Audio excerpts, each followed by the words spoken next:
Hello, thank you for joining us. My name is Sophia and I'm a member of the MBA Tour. We host conferences around the world to help connect business schools with prospective candidates. Be sure to check out our website at the end of the webinar to see our upcoming events.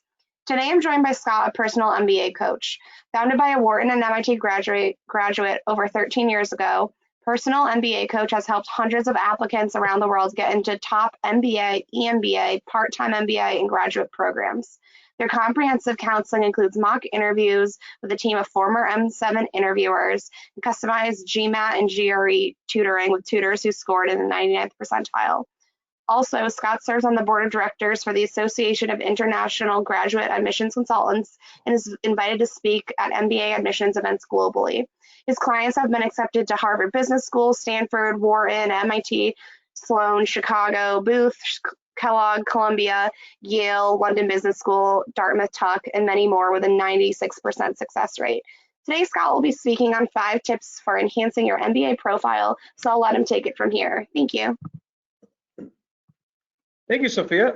Really appreciate the introduction. And thank you, everyone, for logging on today. I know some of you I might have met at MBA Tour events previously over the last couple weeks, or maybe further back. And I'll be speaking again at some other events. So the MBA Tour will be touring again in July. So definitely watch for that. And I'm sure you'll see me on webinars between now and then. So building off that introduction, I'll give you a brief background about myself, and we'll spend most of the time talking about the actual content. 2 reasons: 1, that's what you care about, and 2, some people log in at the end, and so I'll kind of go over my background at the end. But as Sophia mentioned, went to MIT for undergrad, Wharton for MBA, worked at Deloitte Consulting for a few years in between, and founded this company in 2008, Personal MBA Coach, and we basically help folks to get into a business schools. A little bit more about what we do. So private tutoring, in-house software that we use to drive through tutoring sessions with modules, practice questions, explanations for all the questions. It's a very personalized and customized approach. I'll talk more about that at the end. And then recently we brought on a former top 10 admissions director to the team as well. So we help folks everywhere from early planning, a few months before you're ready to submit the applications, up through a few years before. So again, we'll spend most of the time talking about the content. I'll tell you a little bit more about what we do at the end as well. Now, in terms of today, first of all, you can improve a lot of what admissions committees evaluate. And this is one of my favorite slides.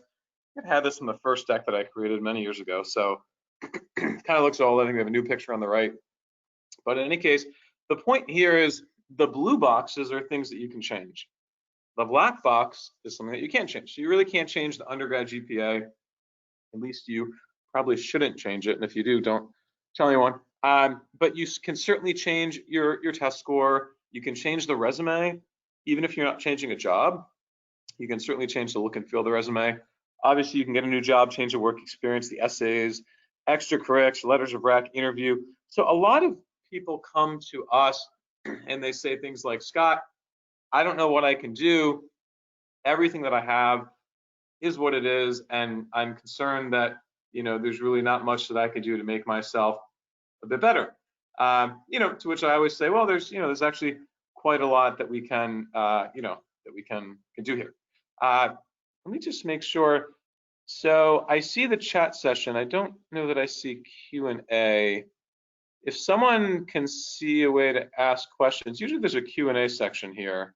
If you can type something in the Q&A as a question, we'll just make sure that you can ask questions. Let me see. Can you type questions here? And I will check with the mentor whether it's Q&A. Give me 1 second. Let me just confirm. Okay, so we'll check there. I don't see anyone here. Give me 1 second. Let me see. Scott, this is Sophia just jumping in. I'm seeing those students typing stuff in the Q&A. Can you see it on your end? Yeah, I don't see a Q&A feature. Sorry for the technical challenge here. Yeah, usually I see Q&A. It says right under polls, it should say questions, and if you drop down, you should see them.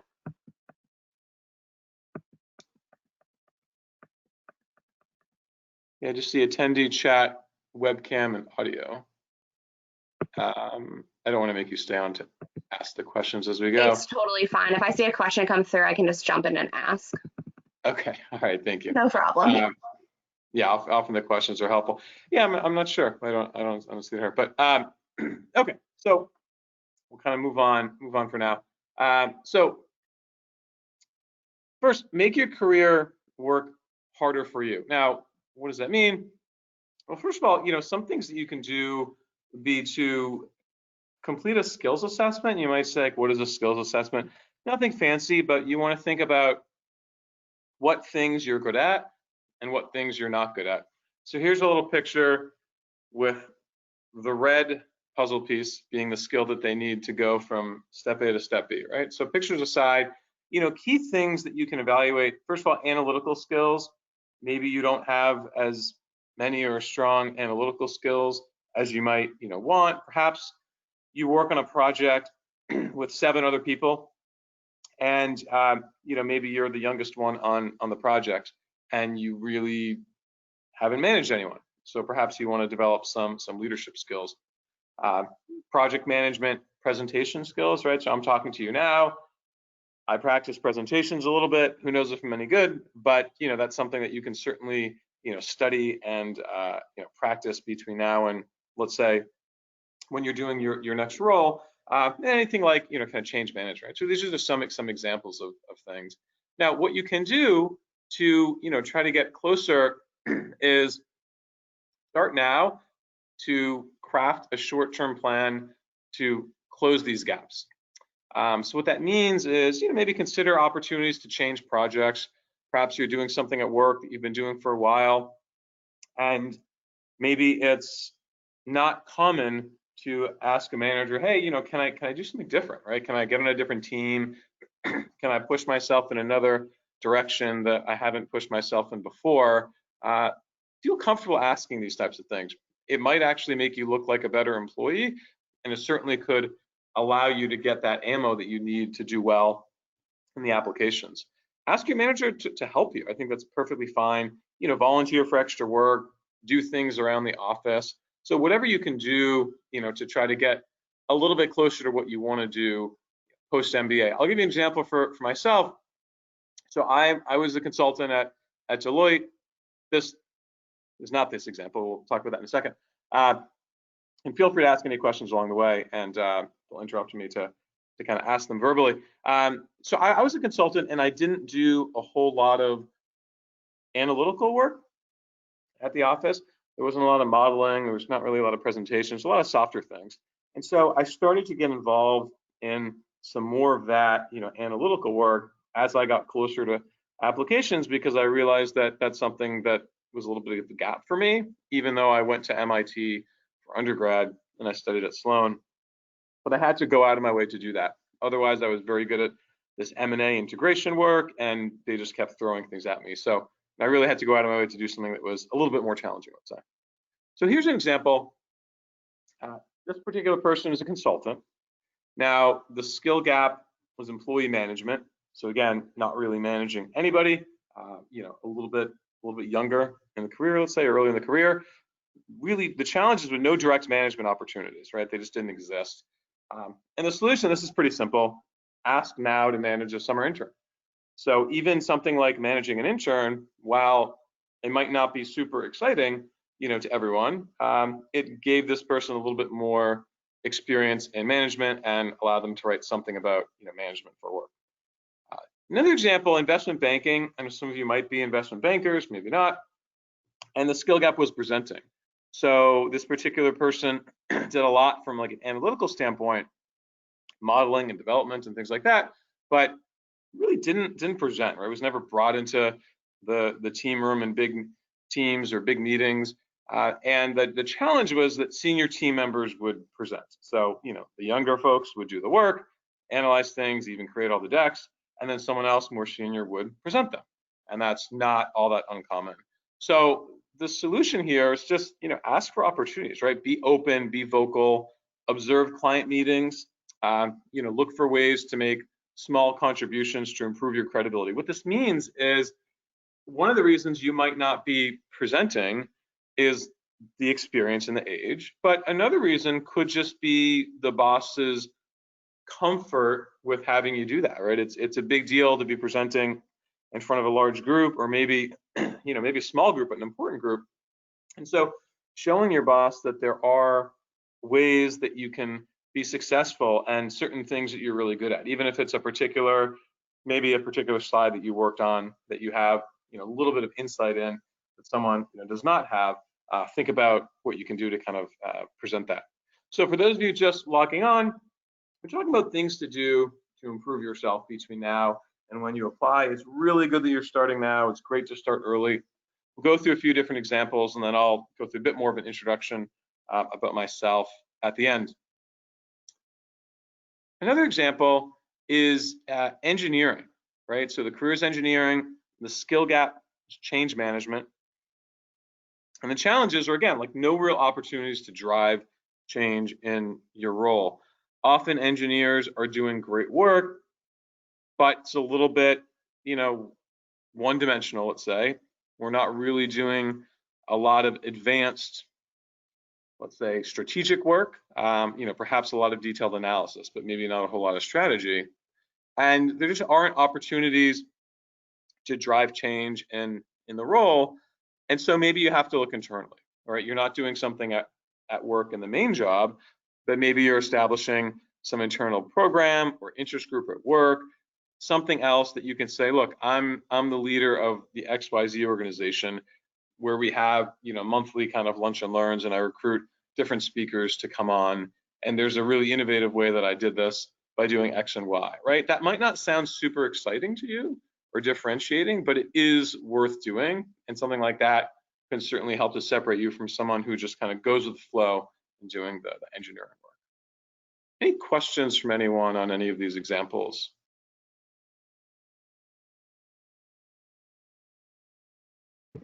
There doesn't seem to be any questions right now. Great. So thank you. So some other ideas, taking on extra projects, again, going above and beyond your workload, asking for a role outside your comfort zone, leading groups, mentoring colleagues, helping with recruiting. Recruiting is fun. I did recruiting when I was first year at Deloitte, I believe. We went down to Brown University, had a lot of fun. Felt like I was back in college, went out for drinks afterwards. It was a really good time. And it also allowed me, to start to practice interviewing and, various other things. So next, focus on extracurriculars. Beef up your extracurricular profile. This is the most important thing that you can do.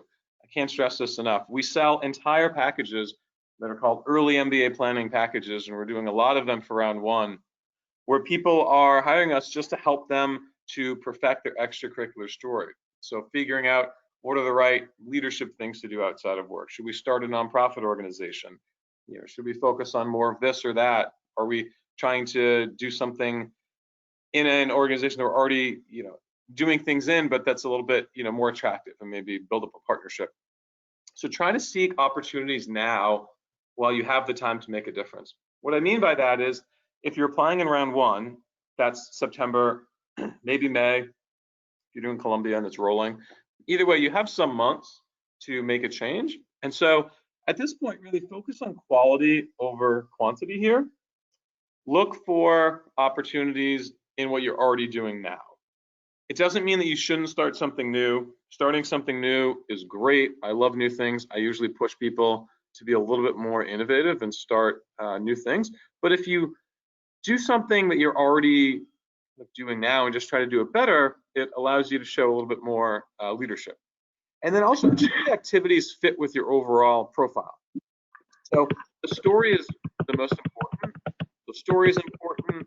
The fit, the attractiveness of the role. It's not so much to just have a leadership role in something that you're doing just for the sake of it, but it really has to make sense for you. So why are you doing this thing? You don't just want to join the American Heart Association because it sounds great and people have heart conditions. Like, why does that matter to you? And if there isn't a real reason why this matters to you, if you can't convince admissions committee members about your story, then the impact is going to be not quite as good. And in terms of impact, make sure that you have time to make an impact. At the end of the day, you want to have a story down where you say, look, organization was here yesterday, here's what I did, and now here's where it is today. So you have this 30 to 60-second soundbite, similar to the soundbite that we have folks think about when they're talking about their goals, post MBA goals. So Scott, we have a couple of questions, if I don't mind, if you just jump in. Sure. Yep. So the first one is, could you explain more on how to stand out as an engineer moving towards an MBA? Yeah, absolutely. Really, really good question. So when we work with engineers, there are a few ways that you can stand out, right? And first of all, what does standing out mean? I'm assuming you want to get in. And so standing out could be doing something that's really differentiating in your kind of profile or background, or it could be just doing something really well. So I'll tackle the doing something really well. Sometimes we see engineers that are not as thoughtful in terms of displaying their whole plan and exactly what business school is going to do for them and what they have done so far in their career. So there's something to be said about just doing the work really well, being super thoughtful and clear about what you're doing and why the degree is helpful for you to get to that next level. And so it's having the soundbite. Now, in terms of differentiating yourself, think about taking on something else that you're not currently doing. So I had a client, Nikhil, who now actually does things with the MBA tour. I think he's one of my partners. But in any case, he has a startup that helps people think about other ways of getting funding for schools. That's a little bit cheaper. And he started this. Now he's in Harvard Business School. He started this Harvard. But before Harvard, it's called Leverage. So you should look into it. But before that, he worked at an airplane manufacturing company. You might have heard of it. And he was an engineer. And so we applied. We actually worked together for quite a while.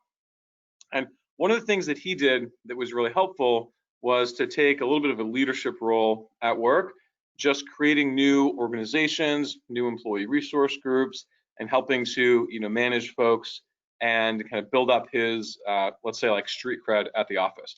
So that's something. The other thing could be just a side interest. You could be an engineer and you're sitting in front of the computer, building models all day long.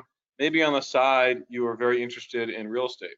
And so perhaps you do some investment on the side and you read and you write some blogs. So these are just a few examples. Great. We also have, what if you're going for an MBA right after undergrad?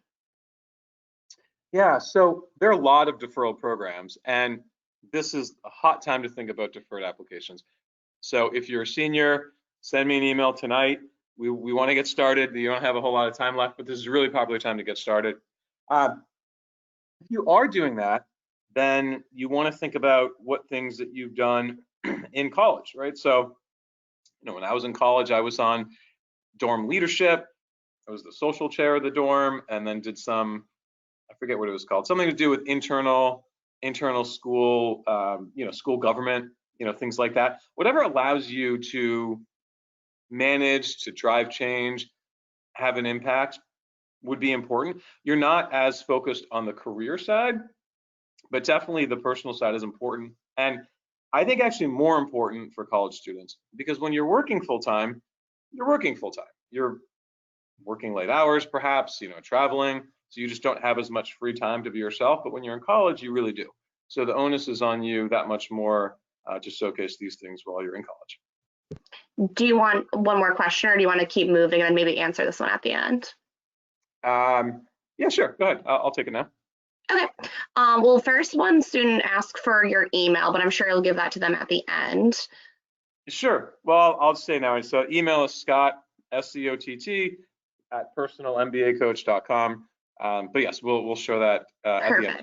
And then the question is, how can entrepreneurs interested in post-MBA tech careers, such as marketing, analytics, etc., show extracurricular that resonates with the career pivot? Yeah, really good question. So, the way I would think about it is, and this can be relevant for everyone, right? Because anyone that wants to make some kind of a pivot may wonder what they need to do to show that pivot. And a lot of people pivot. So you want to think about what allows you to be an attractive employee for that organization or entrepreneurship, for yourself, and think about the key things that you want to highlight to show that. So if you're trying to get into healthcare, let's say, and you don't have any experience, well, then you can go to different conferences, you can join organizations, you can write some articles, whatever gets you into that space and shows the admissions team that you've actually done your research and you're really thinking about, things that you might want to be doing to get closer to something. If you're an entrepreneur, then you probably have some free time and you can do a lot of things on your own schedule. So even something like taking classes can be really good. And if you want to move into something that's more analytical than what you're doing now, perhaps you take some courses to build up some of these skills. Okay, so we'll do some case studies, and feel free to keep the questions coming. So case study 1, so the passions are working out, healthy eating, and new media. The existing activities were light, right? Mostly firm initiatives. What I mean by firm initiatives is that the organization has things that you can do, like volunteer day and recruiting and things like that. The suggestions here were to combine the health passions with volunteer and start an organization. So this is a client who's at Kellogg. I think actually just finished. And the result was we created a nonprofit to educate middle schoolers about healthy eating. This is one of my favorite examples because it just kind of came out of nowhere, right? He helped other people with physical fitness and weightlifting and things like that. And through a lot of discussion, we said, well, have you helped other people? Have you helped roommates? Long story short, now we have a website, blog, even done some public speaking, all within a matter of months. And I had to push him to go into schools and have some conversations and things like that. And so this is the type of thing that really grew out of nothing, right? There was no organization, there was nothing. It was just one person and an idea. I guess if you include me, 2 people. And then we came up with a whole plan, and it worked really well. Something that he was passionate about, and got into school. So it didn't have to be super complicated. There weren't 3 companies that he was working with all at once. It was really just one thing on his own. And then I'm not sure whether this happened, but if you were to recruit people to help you, that makes it that much better. So there's one thing about doing something on your own, and then it's that much better to recruit other people to help you along the way to make sure that you have the right support, and then it shows management experience as well. Another case study. So passions are guitar, education, and free speech. Existing activities, education nonprofit, Toastmasters, so we're practicing public speaking, some work leadership, and college mentorship. So here, the first suggestion that we made was just to focus, right? There are a lot of different things, and in some ways it was a little bit confusing. So combine what you really care about into a meaningful initiative. And what we ended up doing was remote music lessons via the web to areas without proper access. And we also recruited some influential teachers to mentor. So what we did is we focused on music and we focused on mentorship. And the other thing, the other things kind of went away a little bit. But what was interesting about this was it was just a little bit different. Some people think about music in terms of I'm going in person to an organization or school and I'm helping them to think about music. Maybe I'm playing music, maybe I'm teaching skills.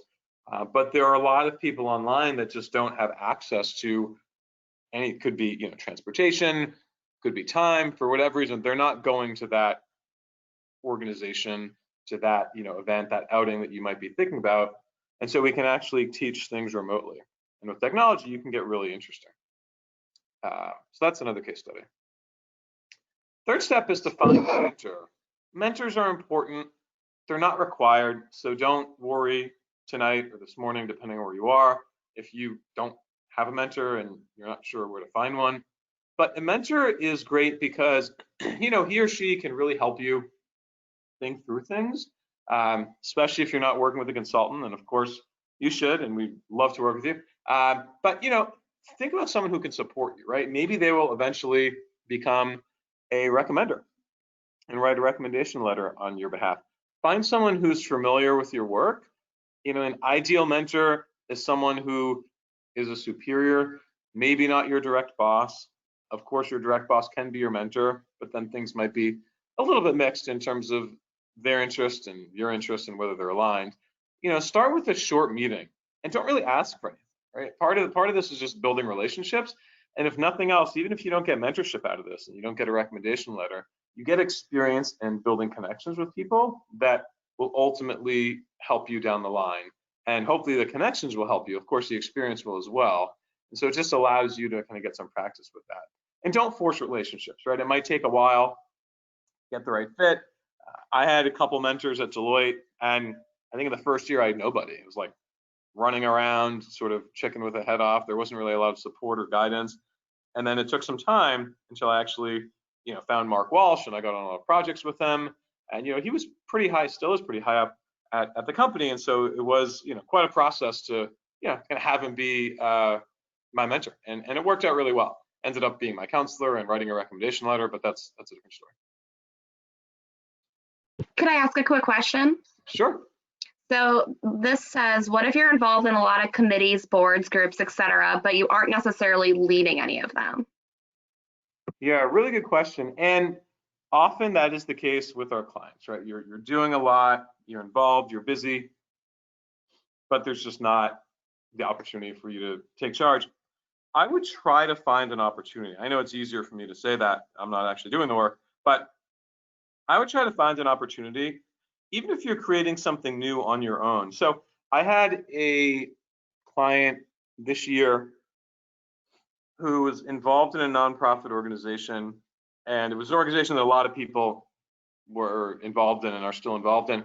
And so I saw the name and I thought, oh, great, good organization, not super excited, but whatever, nice to have an activity, right? That was my initial reaction. And then I heard about what he wanted to do. He wanted to create a new market expansion plan to help them to think about, how to enter into new territories that they weren't already doing. And so I thought, wow, like that's really cool, and then we kind of got down the line in terms of what he was going to do and what the impact was. At the end of the day, it didn't even matter. What mattered was he had this initiative, this idea that other people didn't have, and he was going to present it to much more senior people. So if you are volunteering and you're not leading, one, try to lead, but two, think about what you can do that might have an impact on these committees and organizations, and then that can be a talking point. Even if you're not formally a leader, you can still have something to discuss. And we just have one more about recommendation letters. It says, being an entrepreneur who has worked with my team for the last 3 years, can my co-founder write the letter of recommendation for me? Would that be considered appropriate to the admissions committee? Yes, definitely appropriate. Mm-hmm. Yeah. Great, I think that's it for now. Okay. That's a short answer. Feel free to email me separately, scott@personalmbacoach.com with more context, but yes, that's definitely an appropriate recommendation. Okay, so next, courting your target schools. What does it mean to court a school?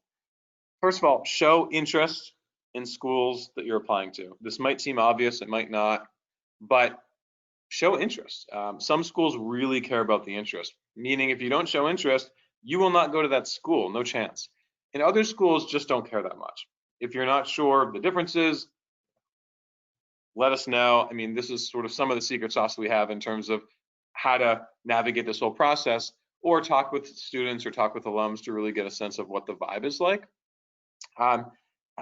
So these events are important. I want to say these events, so events like the MBA Tour, right? And I'm not just saying this because I'm here with the MBA Tour. It's a great event, great opportunity for you to interact with admissions, ask some questions, right? Do your research beforehand, ask unique and intelligent questions. I can tell you, people talk and go out.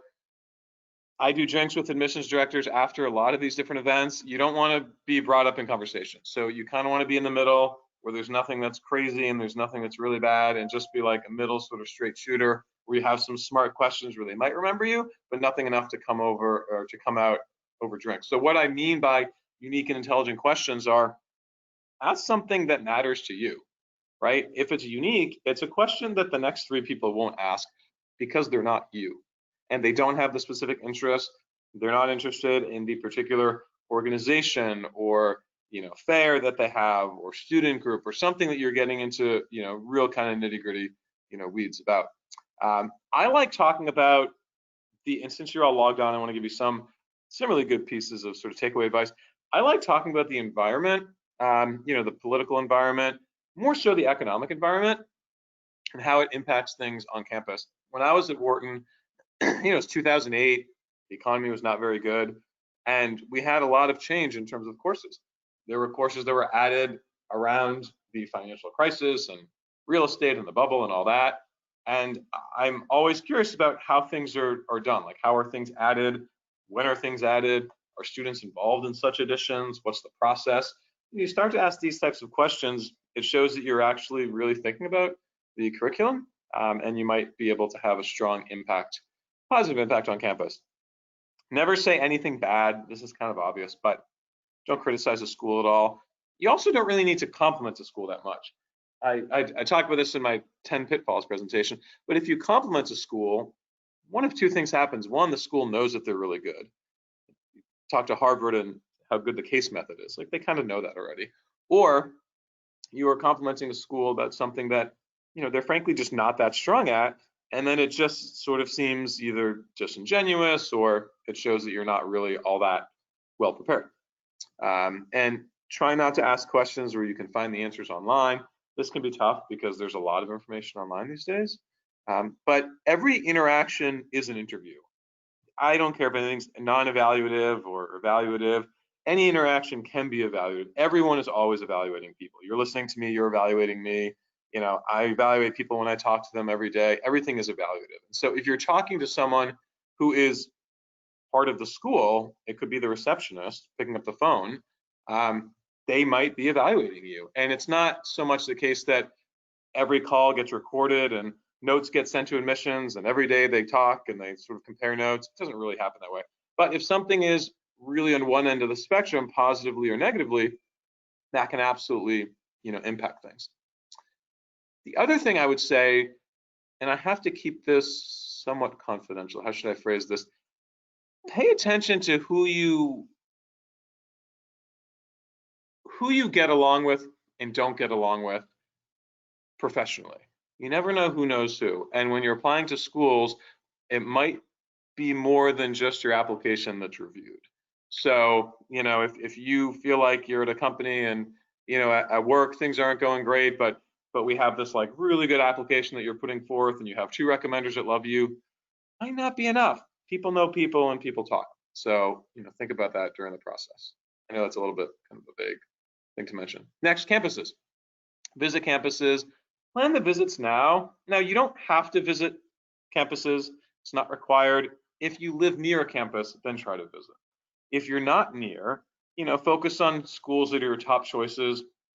You can do webinars. You can do events like, of course, the MBA tour that goes to all the different cities and brings, schools to you. And, think of other local events, right? So schools also have their own events. If you are visiting, try to do the visits rather when classes are still in session. It's now mid-February somehow already. Mid-April is coming up soon. So you have like a couple months, and then the calendar is going to start to trickle away and run away from you. Believe it or not, in June and July and August, classes aren't really in session. So it's not a good time. If you are applying in round 1, now's the time to think about those visits. Of course, try to visit classes. Schedule some conversations and meetings in advance. I don't mean call up the admissions directors and try to meet with them for an hour. If you're too annoying, they might not take you because you're too annoying, so you really don't want to be that person. But maybe it's like a student club vice president, right? And you kind of have a chat with them to get to know them a little bit more, learn about what they do, ask some questions, and then think about how you can help them too. If you help someone, then they're more likely to help you. So always think about what you're bringing to the table, even if it's talking to someone where you have questions for, and they might be helping you. So we just have one quick question. Sure. What are some great early career MBA programs at top schools that don't require any post-grad experience? Early career MBA so to my knowledge, there are deferral programs. So like Yale is actually the only, well, I guess Yale and NYU, those are a couple ones. So Yale has the Silver Scholars program where you can apply when you're in college and you start school right away, 1 year out of college. or not even 1 year out, but just right away for the first year, and then you go to work for a year, and then you go back to school. NYU has a somewhat similar program, Berkeley Scholars, where you can go to school right away. Most of the other schools have deferral programs, and we have a whole guide on that. So it might be on our homepage. I'm not sure. I don't run the website. But send me an email if you don't see it. It's a deferral guide, and it lists all the different programs, because a lot of schools allow you to apply while you're in college, and then you can defer the enrollment. Great, thanks. And do you mind if I ask one more? Sure. Okay, so if I don't apply for MBA in the R3 or R4 now, I might work on my application further and get a higher GMAT score, 700 or above. When will be the R1 for the top 10 to 15 schools? And what is your opinion on reapplying again in R1 with a higher GMAT? That's my only weakness right now. Sure. Yeah, really good question this time of year. So most round ones are in September and October, with the exception of Columbia that's rolling. We don't know when Columbia will release the essay questions. A few years ago, it was late April. It's coming up pretty soon. And the last couple of years, it's been in May. So that's the timing. I always recommend applying when you're best positioned. So if you think you can get a higher score, you're not sure, come to us. We have the best tutors in the industry. We can absolutely help you to do it, and everyone raises their score. So come to us. But even if you don't, I would wait until you have a higher score before applying, especially if you're thinking about the US schools. The rounds that are open now are challenging. I'm not saying people don't get in. We get people in round 3 and round 4 every year. So for some people, it makes sense. But if you're talking about not only the benefit from round 3 to round 1, but also the benefit of a higher test score, I might say, perhaps just don't even apply now. Wait until round 1, do it right, get the right support, get the right test score. Okay, so reaching out to alums and current students, I talked about this even before we got to the slide. So find people that are in your personal and professional network. What that means is you're looking on LinkedIn, right? You're asking friends. Those are good people. You can also find people who are listed by the school as like school ambassadors, often they call them. So these are people that are volunteering, or in some cases getting paid by the school to talk to people like you. It's always nicer if someone is really ready to chat versus they get a random LinkedIn message and it's Thursday night and they're tired and someone wants to talk for a half hour and you think, oh, I don't want to do that. Much better if people are ready to do it. So having a 15-minute chat with someone who is planning on spending a couple hours a week talking to applicants is really good. And so you can just Google contact a student XYZ school, and you get lists of people by school that are ready to chat with you. But quality over quantity here. You can hurt yourself by doing too much of this. Again, don't do too much of this. Sometimes people overdo it. They talk to so many people, they get all these extra reference letters, and then it just doesn't look good and they get rejected right away without even having the essays read because they're just this person that's not going to be a great fit on campus. And these types of things happen. So again, quality over quantity. Be respectful of time. 10, 15 minutes is good for a chat.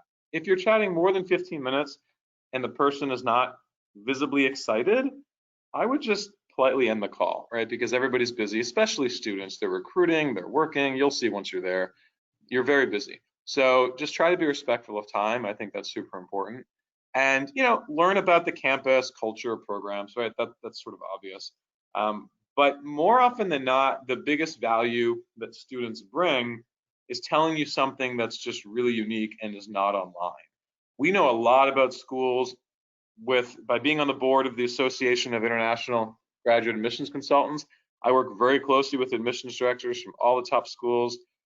Every year we do conferences at different schools. We even evaluate applications each year, like these fake applicant profiles, and determine who gets accepted. I was invited by GMAC. I was a speaker at the GMAC conference last summer with all the admissions directors from every school. So I'm pretty well connected in the space, as connected as you can be. But even so, there's still things that I don't know about every school because things change. So students are really good to tell you unique things about a program that you might not otherwise find out on your own. And that's probably the biggest value in having students. Plus, it can help you just get accepted. Some schools will ask you the names of people that you talked to on the application. Two that come to mind right away, MIT and Columbia, they want you to list the names of people. And if you apply and you don't have a list of names of people, that doesn't look very good. Be sure your school list is well-rounded, as we have circles here. PowerPoint is fun. So on average, applicants apply to 5 or more schools. 5 is the most common that we see, next is 6, then I think 4, and then 7 for us. The reason why people are often doing 5 to 7 schools is because the process is random and it can be challenging. So you really want to have a nice list. Often I hear people say, what is the right distribution, Scott? How many reaches, how many safeties? That's a little bit of a personal question. Often we'll see, 2 reaches, a couple targets, 1 or 2 safeties if you're going for 5 or 6 schools. And so, the range of difficulty levels is important. There are a lot of things that you can think about when you're talking about fit. I was talking at these Forte roundtable events for Forte Foundation, and I talked all about school research. There's so many ways that you can research school, right? So we say pay attention to culture and fit. Those are 2 things. But you can think about location. You can think about career prospects. You can think about number of students that go to each company. You can think about the class size. You can think about the class dynamics, meaning, are we doing case studies? Are we doing lecture based? Is this class competitive? Is there grade disclosure or not? Right? These are all potential factors for you to consider, and they won't be important to everyone. So some of these will be important to some people, and some of them won't be. And so it's really figuring out what is relevant for you. So next is crushing the GMAT. Okay, so in case you don't know, the scores last for 5 years. You can take it 5 times in 12 months. You can cancel low scores. If you don't like the score you got, great, cancel it, take it again. You don't like it, cancel it, take it again. Try to do as well as you can. People are taking the test multiple times, so you really want to plan and study, get the right support, get tutoring with us, and if you're not getting there, then try it again. You can take it 8 times in your life. You do want to strategize though, because you cannot take it 9 times. So, and I'm not saying everyone should take it 8 times either, but you really want to plan and try to take the test at the right time for you, but don't stress about it, because if you don't get a score that you need, you can cancel it and take the test again. And the schools really don't see the canceled scores are wiped from the system. Now, start GMAT prep early. When is early? Today. If you're applying this fall, today is the time to get started if you haven't already gotten started. Try to take a practice test or 2, get a baseline score. Think about how you learn best and get help accordingly. What I mean is, tutoring isn't right for everyone. Classes aren't right for everyone. Self-study isn't right for everyone. Those are really the 3 main methods. I will say that about 2/3 of our tutoring clients come from a class. So they started with the class, they got general information, it was helpful, it got them to where they are today, and then they just need a really smart person to sit down there and help them drive through things.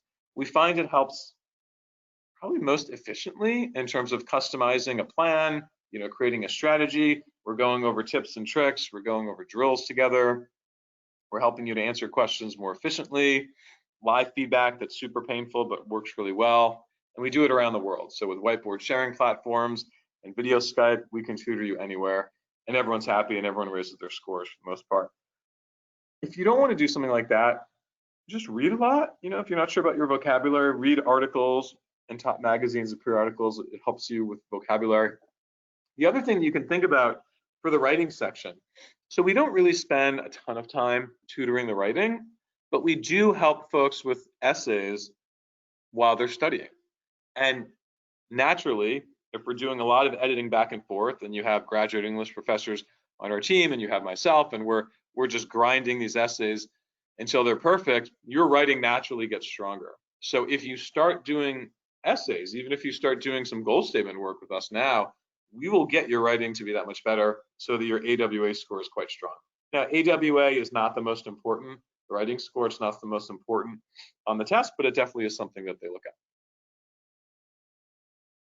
Here's some success stories of tutors. So we put this together to show you our folks are doing really well with tutoring. We're moving 700 to 750. Someone else goes 770 with 25 hours of tutoring.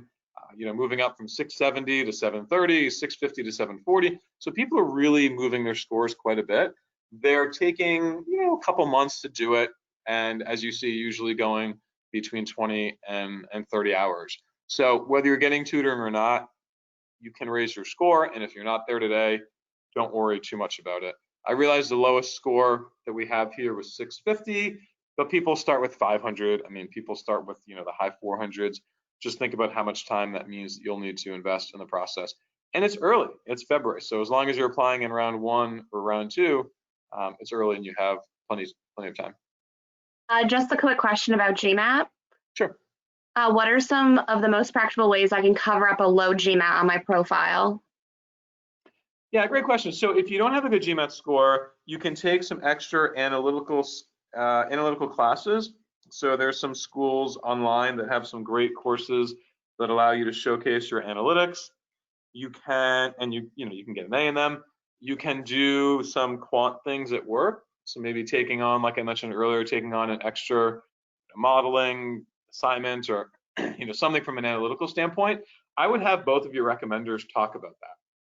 They don't need to talk about the test score necessarily, but they should talk about you as an analytical prowess that you are. And I would really try to make that happen, because you kind of want everything else to be towards your analytical strength. Otherwise, if you study psychology and you do a lot of marketing work, and you're not taking extra classes, and the quant score is low, that might not work as well. So really try to kind of orchestrate the other pieces of the puzzle. And one more question about testing. Is there a preference of GMAT over GRE? Does admissions convert GRE scores to GMAT or consider GRE scores for what they are?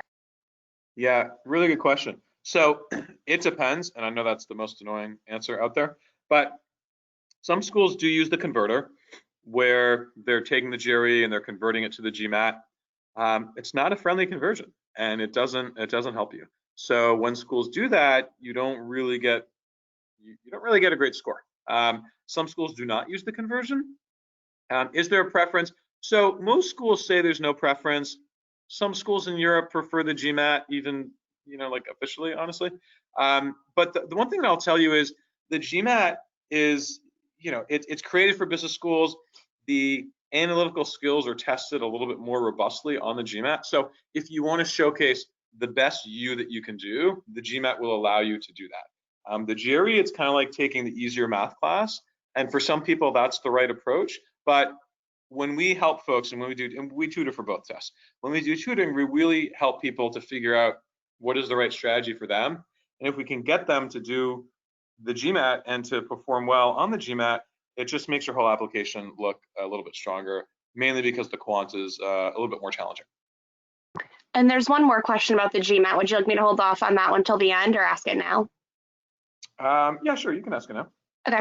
Is it good practice to apply in the fall with an average to low GMAT score and then apply again in R1 with a higher GMAT, given all other credentials remain almost the same, except with a few other certifications collected at the same time?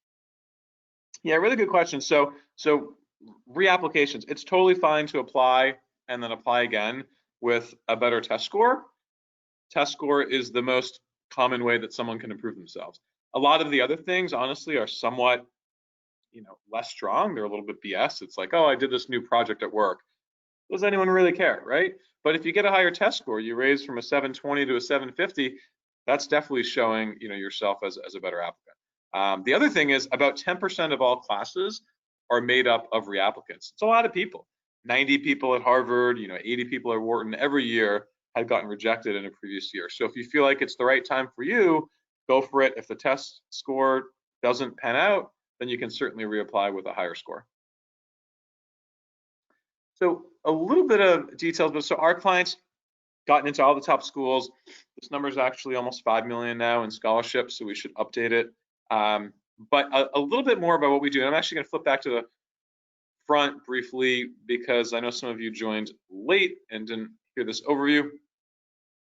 So I'm Scott Edinburgh, founder of Personal MBA Coach. I went to MIT for undergrad, worked at Deloitte Consulting for a few years, and went to Wharton for my MBA. And I founded the company in 2008. We have rankings, so #1 rated on Business Because and MBA Insights, #4 rated consultant on Poets and Quants, invited to speak at the annual GMAC conference, and been helping folks for 13 years in their applications.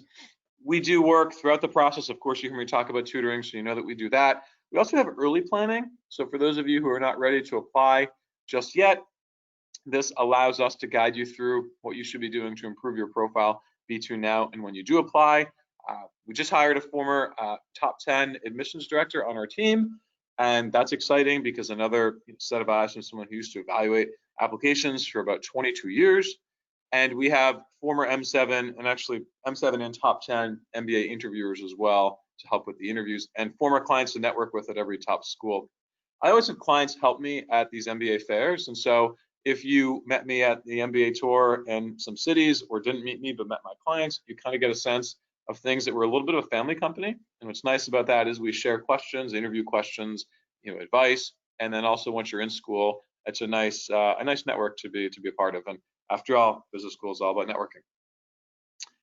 So flip back to the end. A few more minutes. Thanks for sticking with us. This shows you the kind of life cycle of things that we do. Of course, tutoring, initial brainstorming, figuring out what your story is about. What are we really telling the schools about you, right? So what's important? What should go in the resume? What should go in the essays? What do we want the recommenders to focus on? School selection. Some people come to us and they know all the schools that they're applying to. That's great. And others say, what is an MBA? And most people fall somewhere in the middle. So we can help you to pick schools based on personality, fit, chances of getting in, career prospects, all those things we talked about recently. Resume editing, we have a resume expert on our team who helps to perfect all the resumes. Really with the resume, we're removing some industry context. We're focusing on high-level takeaways. Overall, we want to be improving the quality of the resume and making it relevant for business school, as relevant as we can. For essays, we have samples for all the schools with guides that show you how you should be answering the questions, and we help you to pinpoint it to the school. I can go into more detail separately if any of you are interested in a consultation with us. But then towards the end, you have mock interviews, and the interviews are really different for each school, and we have interviewers across a lot of top schools so that you have expertise from someone who used to interview at the program that you want to apply to. We have a little Kickstart guide and a lot of other downloadables on our website that we're regularly updating, but here's one you can click on if you can click. If not, send me an email, scott@personalmbacoach.com, and we'll certainly send you these guides. But this just gives you some things to think about in terms of GMAT prep, extracurricular strategy, and network development. So Sophia, thanks so much for sticking on. I don't know what happened. I don't see the questions here, but I really appreciate you asking them. And if anyone else has no problem at all. If anyone else has any other questions, happy to spend a few more minutes to answer them.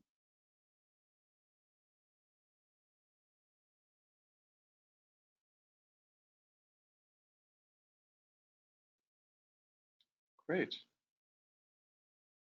Yeah, I'm not seeing any more come through, so I definitely just would encourage, if you guys have further questions, to shoot Scott an email.